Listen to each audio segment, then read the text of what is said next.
परमात्मने नमः। आप समस्त दर्शकों का पुनः एक बार फिर से इस स्तोत्र तीर्थ चैनल पर हार्दिक स्वागत और अभिनंदन है। आइए आज आद्य पूजित भगवान गणपति के सहस्रनाम स्तोत्र का पाठ करते हैं। यह महागणपति सहस्रनाम स्तोत्र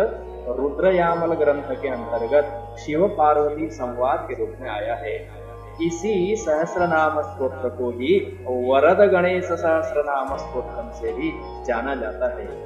इस स्तोत्र के पाठ की बहुत सारी फलश्रुतियों में से मुख्य फलश्रुति यह है कि देवादिदेव महादेव ने भवानी को ये कहा कि हे भवानी,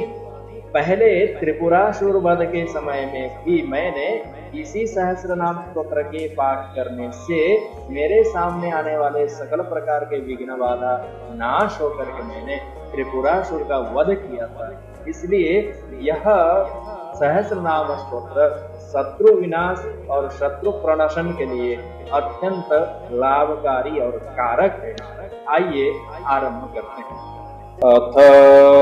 श्री वरद गणेश सहस्रनाम स्तोत्रम्। श्री भैरव उवाच। शृणु देवि रहस्यं मे यत् पुरा सूचितं मया, तव भक्त्या गणेशस्य वक्षे नाम सहस्रकम्। श्रीदेव्युवाच। भगवन् गणनाथस्य वरदस्य महात्मनः श्रोतुं नाम सहस्रं मे हृदयं प्रोत्सुकायते। श्रीभैरव उवाच। प्राङ्मे त्रिपुरनाशे तु जाता विघ्नकुलः शिवे, मोहेन मुह्यते चेतः ते सर्वे बलदर्पिताः। तदा प्रभुं गणाध्यक्षं स्तुत्वा नाम सहस्रकैः विघ्नात् दूरात् पलायन्त कालरुद्रादिव प्रजा। तस्यानुग्रहतो देवी जातोऽहं त्रिपुरान्तकः,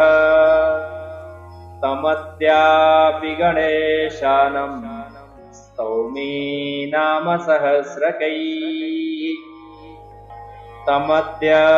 तव भक्त्याहं साधकानां हिताय च महागणपतेर्वक्षे दिव्यं नाम सहस्रकम्। अथ विनियोगः। अस्य श्री वरद गणेश सहस्रनाम स्तोत्र मंत्रस्य श्री भैरव ऋषिः गायत्री छन्दः श्री महागणपतेर्देवता गं बीजं ह्रीं शक्तिः कुरु कुरु कीलकम्। धर्मार्थ काम मोक्षार्थे सहस्रनामस्तव पाठे विनियोगः। ओम ह्रीं श्रीं क्लीं गणाध्यक्षो ओम ग्लौं गं गणपतिर्गुणी। गुणाद्यो निर्गुणो गोप्ता गजवक्त्रो विभावशुः। विश्वेश्वरो विभादीप्तो दीपनो धीवरो धनी। सदा शांतो जगत्तातो विश्वक्सेनो विभाकरः। विश्रम्भी विजयी वैद्यो वारान्निधिरनुत्तमः। अणीयान विभवी श्रेष्ठो ज्येष्ठो गाथा प्रियो गुरुः। सृष्टिकर्ता जगद्धर्ता विश्वभर्ता जगन्निधिः। पतिः पीतविभूषाङ्गो रक्ताक्षो लोहिताम्बरः। विरूपाक्षो विमानस्थो विनयः सनयः सुखी सुरूपः सात्विकः सत्यः शुद्धः शङ्करनन्दनः नन्दीश्वरो सदा नन्दी वन्दे स्तुत्यो विचक्षणः दैत्यमर्दीमदाक्षीभो मदिरारुणलोचनः सारात्मा विश्वसारश्च विश्वचारी विलेपनः परं ब्रह्म परं ज्योतिः साक्षी त्रैक्षो विकथनः वीरेश्वरो वीरहर्ता सौभाग्यो भाग्यवर्धनः भृङ्गिरीटी भृङ्गमाली भृङ्गपूजितनादितः विनरतको विनेतापि विनतानन्दनोर्चितः वैनतेयो विनम्राङ्गो विश्वनेता विनायकः विराटको विराटश्च विदग्धो विधिरात्मभू पुष्पदन्तः पुष्पहारी पुष्पमाला विभूषणः पुष्पेषुर्मथनः पुष्टो विकर्ता कर्तरीकरः अन्त्योऽन्तकश्चित्तगण चित्तचिन्तापहारकः अचिन्त्योचिन्त्यरूपश्च चन्दनाकुलमुण्डकः लिपितो लोहितो लुप्तो लोहिताक्षो विलोभकः लुब्धाशयो लोभरतो लाभदो लङ्घ्यगात्रकः सुन्दरः सुन्दरी पुत्रः समस्तासुरघातनः नूपुराढ्यो विभवदो नरो नारायणो रविः विचारी वान्तदो वाग्मी वितर्की विजयेश्वरः सुप्तो बुद्धः सदा रूपः सुखदः सुखसेवितः विकरतनो वियच्चारी विनटो नर्तको नटः नाट्यो नाट्यप्रियो नन्दो नन्तगुणात्मकः विश्वमूर्विश्वघाती च विनतास्यो विनर्तकः करालः कामदः कान्तः कमनीयः कलाधरः कारुण्यरूपः कुटिलः कुलाचारी कुलेश्वरः विकरालो गणश्रेष्ठः संहारो हारभूषणः रूरम्यमुखो रक्तो रेवती दयितो रसः महाकालो महाद्रष्ट्रो महोरगभयापहः उन्मत्तरूपः कालाग्निः अग्निसूर्येन्दुलोचनः सितास्य सितमाल्यश्च सितदन्तः सितांशुमान् असितात्मा भैरवेशो भाग्यवान् भगवान् भगः भर्गात्मजो भगावासो भगदो भगवर्धनः शुभङ्करः शुचिः शान्तः श्रेष्यः श्रव्यः शचीपतिः वेदाद्यो वेदकर्ता च वेदवेद्यः सनातनः विद्याप्रदो वेदसारो वैदिको वेदपारगः वेदध्वनिरतो वीरो वरो वेदागमार्थवे तत्त्वज्ञः सवर्गः साधुः सदय सदसन्मयः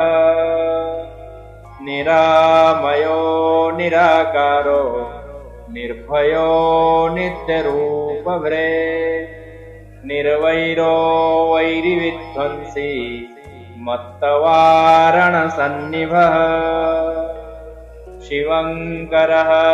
शिवसुतः शिवः सुखविवर्धनः श्वैत्यः श्वेतः शतमुखो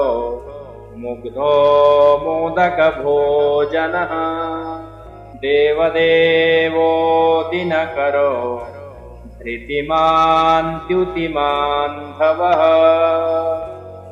शुद्धात्मा शुद्धमतिमान्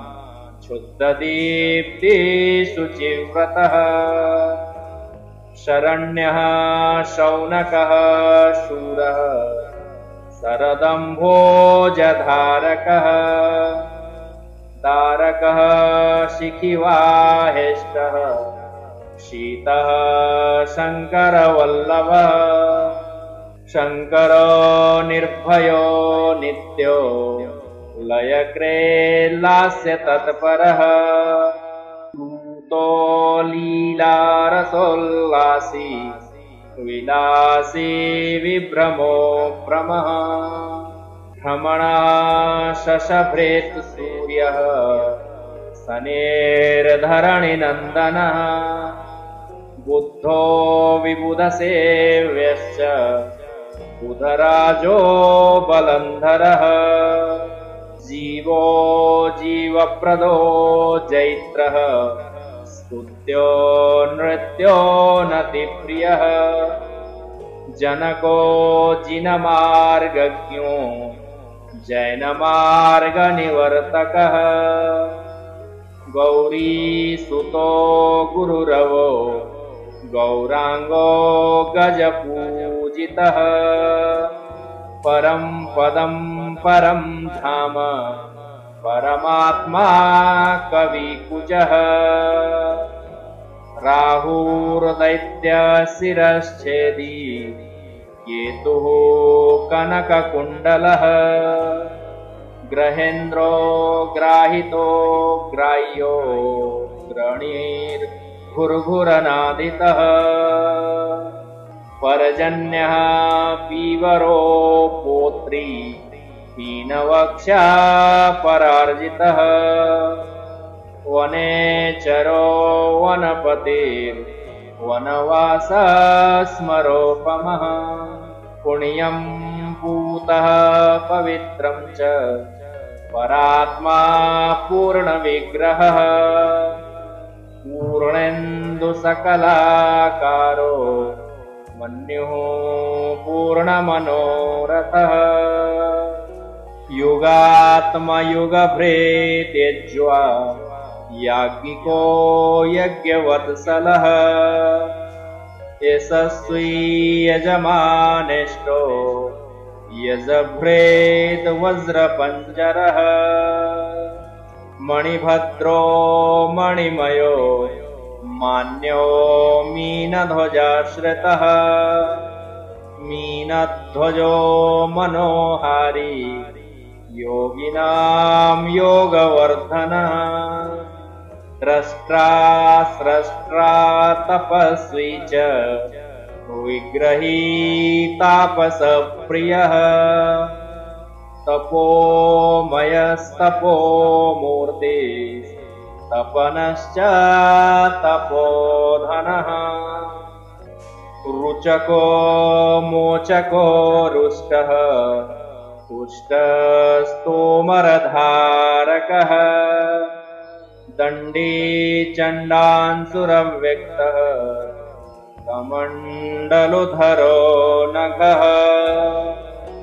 कामी कर्मरतः कालः कोलः क्रन्दितदिक्तटः भ्रामको जातिपूज्यश्च जाड्यः जडसूदनः जालन्धरो जगद्वासी हासकृद् हविः हविष्मान् हव्यवाहाक्षो हाटको हाटकाङ्गदः सुमेरुर्हिमवान् होता हरपुत्रो हलङ्कषः हालप्रियो हृदा शान्तः कान्ता हृदयपोषणः शोषणः क्लेशः कठोरकठिनाकृतिः कुबरो धीमयोऽध्याता ध्येयो धीमान् दयानिधिः दविष्ठो दमनोद्युष्टो दाता त्रातासितः समः निर्गतो नैगमीगम्यो निर्जेयो जटिलो जरः जनजीवो जिताराते जगद्व्यापी जगन्मयः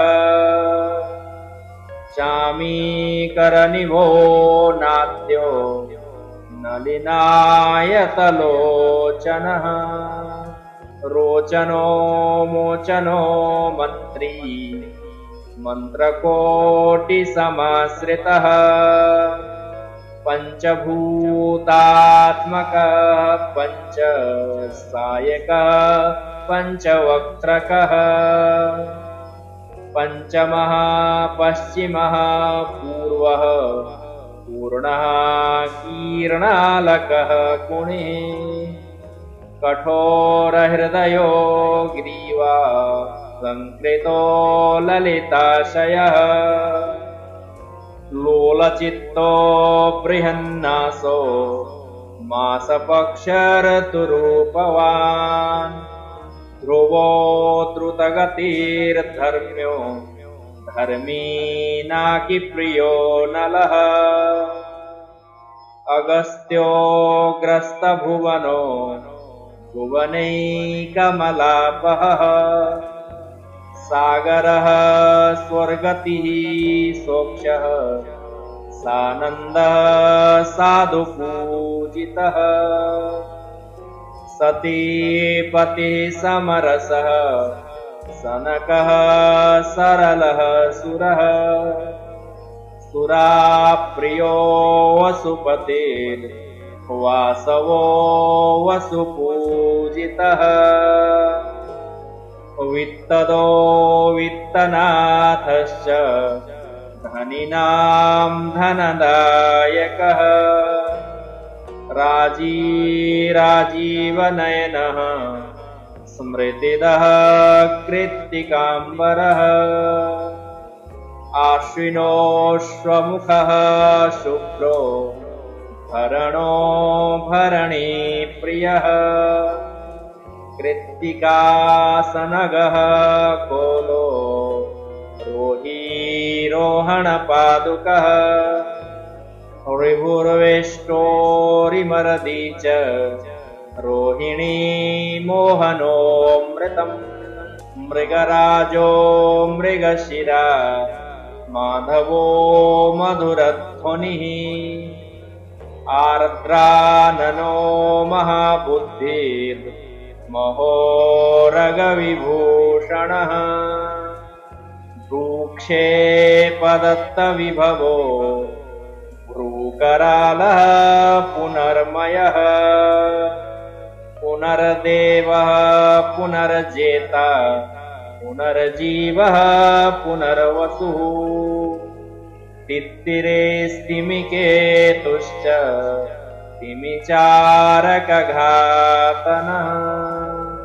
तिष्यस्तुलाधरो जम्भ्यो विश्लेषोश्लेषयेण राट् मानदो माधवो माघो वाचालो मघवोपमः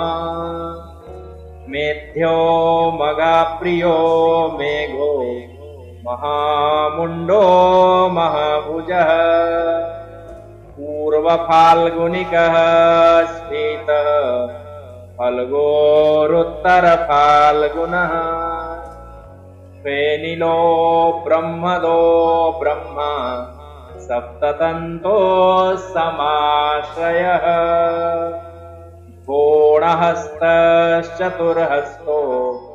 हस्तिवक्त्रो हलायुधः चित्राम्बरोर्चितपदः स्वादितः स्वातिविग्रहः विशाखः शिखिसेव्यश्च शिखे ध्वजसहोदरः अणुरेणुः कलास्पारो मूरुरेणुसुतो नरः अनुराधाप्रियो राध्य श्रीमान् शुक्ला शुचिस्मितः ज्येष्ठः श्रेष्ठार्चितपदो मूलं त्रिजगतो गुरुः शुचिः पूर्वस्तथाषाढश्चोत्तराषाढ ईश्वरः श्रव्योऽभिजिदनन्तात्मा श्रवो वेपितदानवः श्रावणः श्रवणः श्रोता धनी धन्यो धनिष्ठकः शातातपः शातकुम्भः शतं ज्योतिः शतं विशक पूर्वा भाद्रपद भद्र श्चोत्तरा भाद्रपादितः रेणुकातनयो रामो रेवती रमणो रमी अश्वयुक् कार्तिकेष्टो मार्गशीर्षो मृगोत्तमः पुष्यसौर्यः फाल्गुनात्मा वसन्तश्चित्रको मधुः राज्यदोऽभिजिदात्मीयः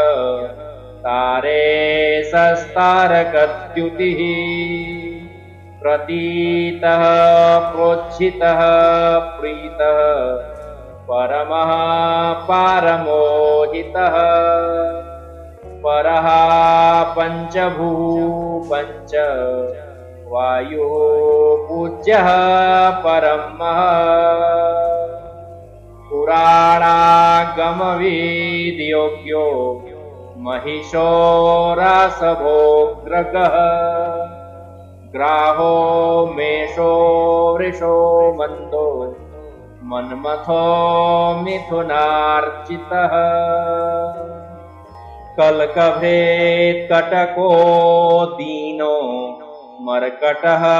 कर्कटो घृणी कुक्कुटो वनजो हंसः परहंस श्रृगालकः सिंहासनो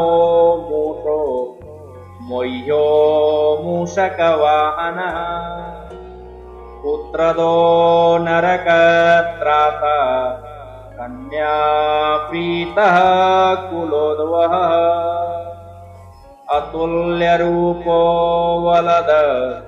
तुलाभृत्तुल्यसाक्षिकः अलीचापधरो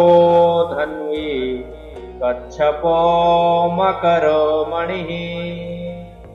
स्थिरः प्रभुर्महाकर्मी महाभोगी महायशः वसुमूर्तेर्धरो व्यग्रो सुरहारी यमान्तकः देवाग्रग्निर्गणाध्यक्षो ह्यम्बुजालो महामतिः अंगदी कुंडली भक्ति प्रियो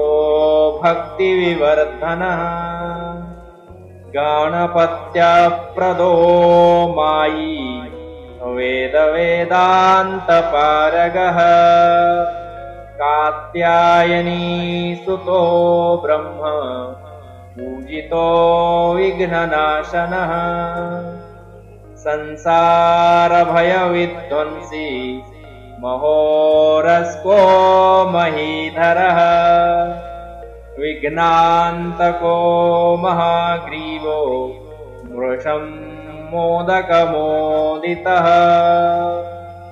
वाराणसी प्रियो मानी गहनाखुवाहनः गुहाश्रयो विष्णुपदी तनयः स्थानदो ध्रुवः वरर्धेस्तुष्टो विमलो मौलिमान् वल्लभा प्रियः चतुर्दशी प्रियो मान्यो व्यवसायो मदान्वितः अचिन्त्यः सिंहयुगल निविष्टो बालरूपध्रे धीरः शक्तिमतां श्रेष्ठो महाबलसमन्वितः सर्वात्मा हितकृद्वैद्यो महाकुक्षेर्महामतिः करणं मृत्युहारी च पापसंघनिवर्तकः उद्भिद्वज्री महादैत्य सूदनो दीनरक्षकः भूतचारी प्रेतचारी बुद्धिरूपो मनोमयः अहंकारवपुः सांख्य पुरुषस्त्रिगुणात्मकः तन्मात्ररूपो भूतात्मा इन्द्रियात्मा वशीकरः मलत्रयबहिर्भूतो व्यवस्थात्रयवर्जितः निरूपो बहुरूपश्च किन्नरो नागविक्रमः एकदन्तो महावेगः सेनानी स्त्रेदशाधिपः विश्वकर्ता विश्वबीजं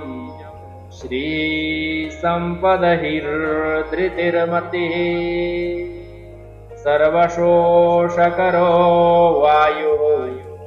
सूक्ष्मरूपः सुनिश्चलः संहर्ता सृष्टिकर्ता च स्थितिकर्ता लयाश्रितः सामान्यरूपः सामास्यो अथर्वशीर्षा यजुर्भुजः ऋगीक्षणः काव्यकर्ता शिक्षाकारी निरुक्तवेत् शेषरूपधरो मुख्यः शब्दब्रह्मस्वरूपभाक् विचारवान् शङ्खधारी सत्यव्रतपरायणः महातपः घोरतपः सर्वतो भीमविक्रमः सर्वसम्पत्करो व्यापी मेघगम्भीरनादविरे समृद्धो भूतिदो भोगी वेशी शङ्करवत्सलः शम्भुभक्तिरतो मोक्ष दाता भवदवानलः सत्यस्तपाध्येयमूर्तिः कर्ममूर्तेर्महास्तथा समष्टिवेष्टिरूपश्च पञ्चकोशपराङ्मुखः तेजोनिधिर्जगन्मूर्तिः चराचरवपुरधरः प्राणदो ज्ञानमूर्तिश्च नादमूर्तिर्युतोऽक्षरः भूताद्यस्तैजसो भावो निष्कलश्चैव निर्मलः कूटस्थश्चेतनो रुद्र क्षेत्रवेत् पुरुषो बुधः अनाधारोऽप्यनाकारो धाता च विश्वतो मुखः अप्रतर्क्यवपुः स्कन्दः नुजो भानुर्महाप्रभुः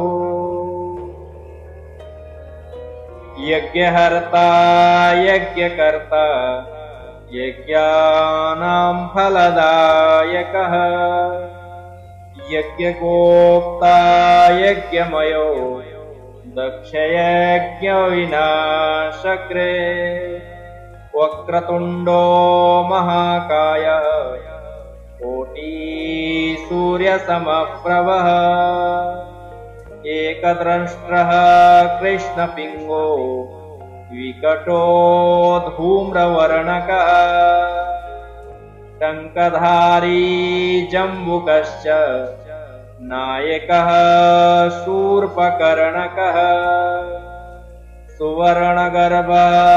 सुमुखः श्रीकरः सर्वसिद्धिदः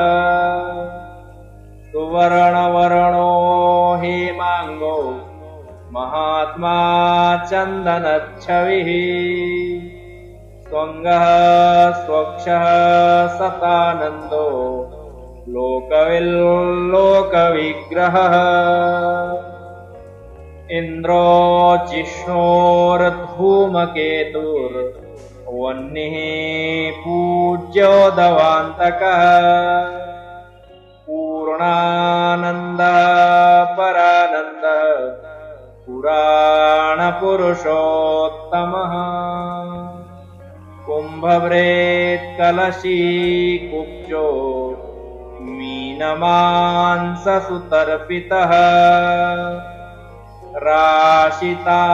राशिताराग्रमय तिथिरूपो जगद्विभुः प्रतापी प्रतिपत्प्रेयान् द्वितीयो द्वैतनिश्चितः त्रिरूपश्च तृतीयाग्निः त्रयीरूपस्त्रयीतनुः चतुर्थी वल्लभो देवो पारगः पञ्चमी रवः षड्रसास्वादको जातः षष्टिकवत्सरः सप्तार्णवगतिः सारः सप्तमीश्वरईहितः अष्टमी नन्दनो नार्तो नवमी भक्तिभावितः दशदिक्पतिपूज्यश्च दशमी द्रुहिणो द्रुतः एकादशात्मा गणपो द्वादशी युगचर्चितः त्रयोदशमनुस्तुत्य चतुर्दशसुरप्रियः चतुर्दशेन्द्रसंस्तुत्यः पूर्णिमानन्दविग्रहः दर्शादर्शो दर्शनश्च वानप्रस्थो मुनीश्वरः मौनी मधुरवाङ्मूलम् मूर्तिमान् मेघवाहनः महागजोजितक्रोधो जितशत्रुर्जयाश्रयः रौद्रो रुद्रप्रियो रुक्मो रुद्रपुत्रो घतापनः भवप्रियो भवानीष्टो भारभृत् भूतभावनः गन्धर्वकुशलो कुण्ठो वैकुण्ठो विष्णुसेवितः वृत्रः विघ्नः सीरः समस्तदुरितापहः मञ्जुलो मार्जनो मत्तो दुर्गापुत्रो दुरालसः अनन्तचित्सुधाधारो वीरो वीर्यैकसाधकः हास्वन्मुकुटमाणिक्यः पूजत्किङ्किणिजालकः शुण्डाधारी तुण्डचलः कुण्डलीमुण्डमालकः पद्माक्षः पद्महस्तश्च पद्मनाभसमर्चितः उद्गीथो नरदत्ताढ्य मालाभूषणभूषितः नारदो वारणो रोद श्रवणः शूर्पकश्रवा बृहदुल्लासनासाढ्य व्याप्तत्रैलोक्यमण्डलः इलामण्डलसम्भ्रान्त कृतानुग्रहजीवकः बृहत्कर्णाञ्चलोद्भूत वायुवीजितदिक्तटः बृहदास्यरवाक्रान्त भीमब्रह्माण्डभाण्डकः बृहत्पादसमाक्रान्त सप्तपातालवेपितः बृहद्दन्ताकृताद्युग्र रणानन्दरसालसः बृहद्धस्तधृताशेष युधनिर्जितदानवः स्फुरसिन्दूरवदन स्फुरतेजोऽग्निलोचनः उद्दीपितमणिस्फूर्जन् नूपुरध्वनिनादितः चलत्तूयप्रवाहाढ्य नदीजलकणाकुलः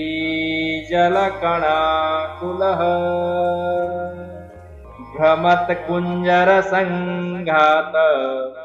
वन्दिताङ्घ्रिसरोरुहः ब्रह्माच्युतमहारुद्र पुरः सरसुरार्चितः अशेषशेषप्रभृति व्यालजालोपसेवितः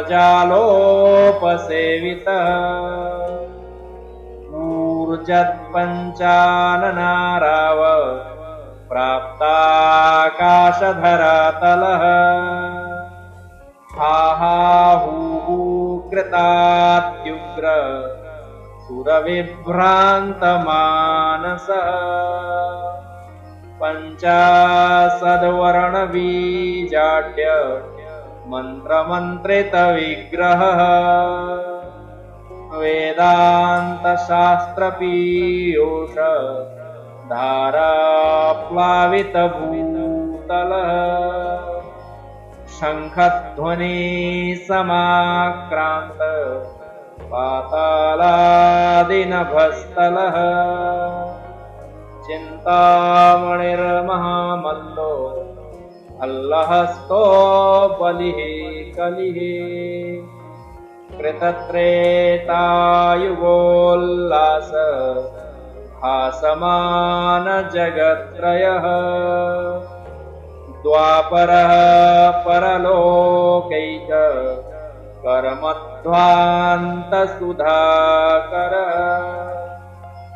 सुधासिक्तवपूर्व्याप्त ब्रह्माण्डादिकटाहकः अकारादेक्षकारान्त वर्णपङ्क्तिसमुज्ज्वलः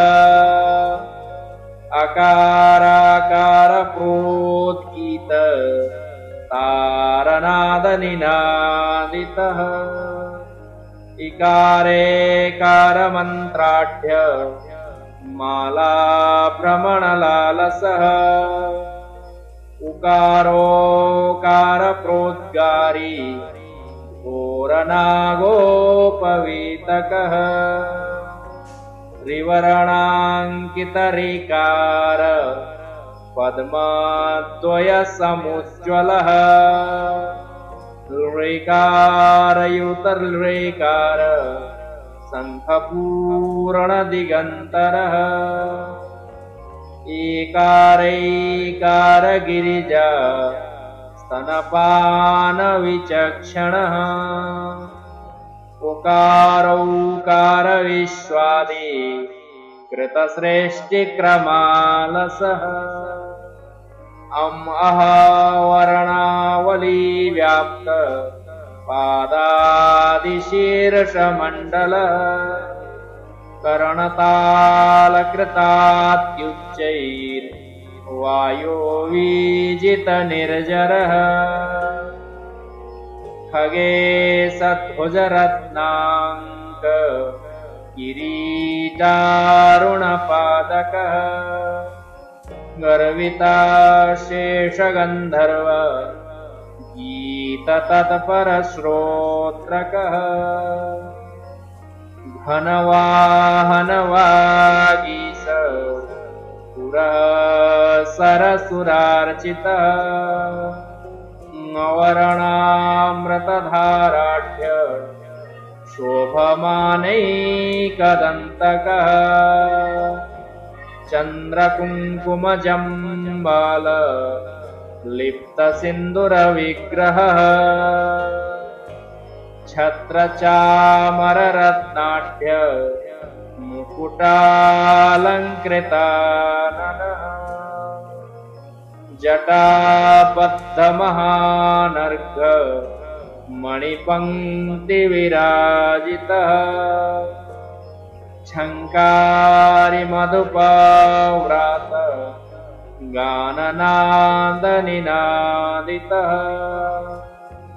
यवरणकृतसंहार दैत्यास्त्रिपूर्णमुद्गरः टङ्कारूकफलास्वाद अवेपिता शेषमूर्तज ठकाराढ्य डकाराङ्क ढकारानन्दतोषितः अणवर्णामृतपीयूष धाराधर सुधाधर ताम्रसिन्दूरपूजाढ्य ललाटफलकच्छविः ठकारधनपङ्क्त्याढ्य सन्तोषितद्विजव्रजः दयामयहृदं भोज धृतत्रैलोक्यमण्डलः धनदादिमहायक्ष संसेवितपदाम्बुजः नमिताशेषदेवौघ किरीटमणिरञ्जितः परवर्गाववर्गादि मार्गच्छेदनरक्षकः फणिचक्रसमाक्रान्त गलमण्डलमण्डितः बद्धभ्रूयुगभीमोग्र सन्तर्जितसुरासुरः भवानी हृदयानन्द वर्धनैकनिशाकरः मदिराकलशस्फीत करालैककराम्बुजः यज्ञान्तराय संघात घातसज्जीकृतायुधः रत्नाकरसुताकान्त कान्ति कीर्तिर्विवर्धनः लम्बोदरमहाभीम वपुर्दीनीकृतासुरः वरुणादिदिगीशान रचितार्चनचर्चितः शङ्करैकप्रियप्रेम नयनानन्दवर्धनः षोडश स्वरितालाप गीतगानविचक्षणः समस्तदुर्गतिसरित् नाथोत्तारणकोडुपः हरादिब्रह्मवैकुण्ठ ब्रह्मगीतादिपाठकः क्षमापूरितहृत्पद्म संरक्षितचराचरः ताराङ्कमन्त्रवर्णैक विग्रहोज्ज्वलविग्रहः अकारादेक्षकारान्त विद्याभूषितविग्रहः ॐ श्रीविनायको ॐ ह्रीं विघ्नाध्यक्षो गणाधिपः हेरम्बो मोदकाहारो वक्रतुण्डो विधिस्मृतः वेदान्तगीतो विद्यार्थी शुद्धमन्त्रः षडक्षरः गणेशो वरदो देवो द्वादशाक्षरमन्त्रितः सप्तकोटिमहामन्त्र मन्त्रिता शेषविग्रहः गाङ्गेयो गणसेव्यश्च ॐ श्रीन्द्वयमातुरः शिवः ॐ ह्रीं श्रीं क्लीं क्लौं गं देवो महागणपतिः प्रभुः इदं नाम्नां सहस्रं ते महागणपते स्मृतं गुह्यं गोप्यतमं गुप्तं सर्वतन्त्रेषु गोपितं सर्वमन्त्रनिधिं दिव्यं सर्वविघ्नविनाशनं ग्रहतारामयं राशि वर्णपङ्क्तिसमन्वितं सर्वविद्यामयं ब्रह्म साधनं साधकप्रियं गणेशस्य च सर्वस्य रहस्यं त्रिदिवौकसाम् यथेष्टफलदं लोके मनोरथप्रपूरणम् अष्टसिद्धिमयं साध्यं साधकानां जयप्रदम् विनार्चनं विना होमं विना न्यासं विना जपम् अणिमाद्यष्टसिद्धीनां साधनं स्मृतिमात्रतः चतुर्थ्यामर्धरात्रे तु पठेन् मन्त्रे चतुष्पथे लिखेद् भूर्जे रवौ देवी पुण्यं नाम्नां सहस्रकम् धारयेत्तु चतुर्दश्यां मध्याह्ने मूर्ध्नि वा भुजे योषेद्वामकरे बद्ध पुरुषो दक्षिणे भुजे स्तम्भयेदपि ब्रह्माणं मोहयेदपि शङ्करम् वशयेदपि त्रैलोक्यं मारयेदखिलान् रिपुन् उत्साटयेच्च गिर्वाणान् समयेच्च धनञ्जयम् वन्द्यापुत्राल्लभेत् शीघ्रं निर्धनो धनमाप्नुयात् त्रिवारं या पठेद् रात्रौ गणेशस्य पुरः शिवे नग्नः शक्तियुतो देवी भुक्त्वा भोगान् यथेप्सितान् प्रत्यक्षं वरदं पश्येत् गणेशं साधकोत्तमः ययेनं पठते नाम्नां सहस्रं भक्तिपूर्वकम् तस्य वित्तादिविभवो दारायुसम्पद सदा रणे राजभयेत्युते पठेन्नाम्नां